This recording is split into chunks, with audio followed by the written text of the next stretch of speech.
सब गोटे के प्रणाम करै छी। आ एगो बेटी के समदन सुना रहल छी। आशा करै छी सब गोटे के नीक लागत। अहाँ सब गोटे जरूर सुनबै।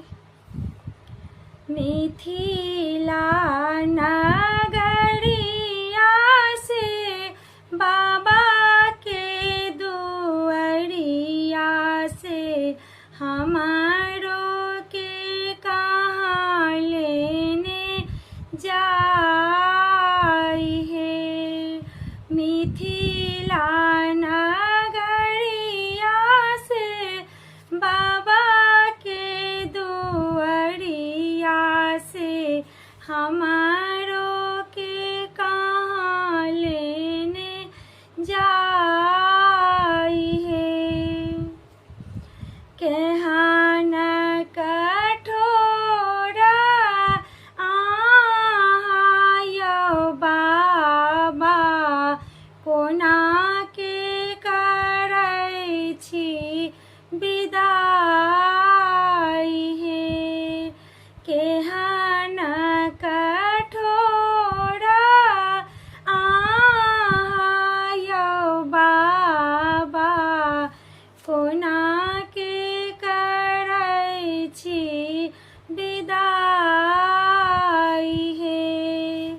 मिथिला नगरिया से बाबा के दुआरिया से हमारो के कहाँ लेने जाई है। अम्मा के देखत मोरा छतिया फाटे बाबूजी के कोना हम बुझाया बहे।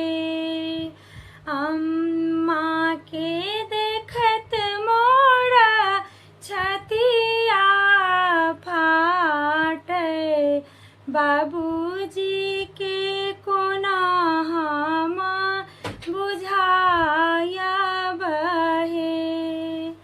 मिथिला नगरिया से बाबा के दुआरिया से हमारो के कहाँ लेने जाई है।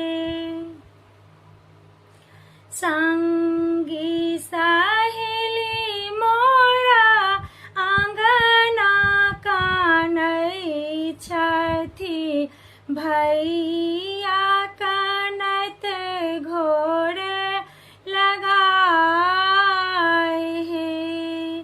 संगी सहेली मोरा आंगना कानै छथि भैया कनै घोर लगाए हे।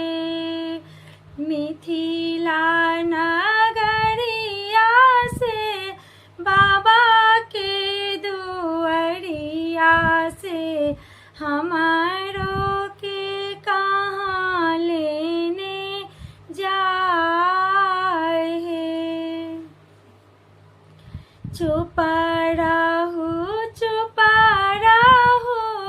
बेटी से सिया बेटी रीत ही हो चली आए है।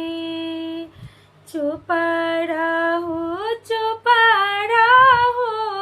बेटी से सिया बेटी री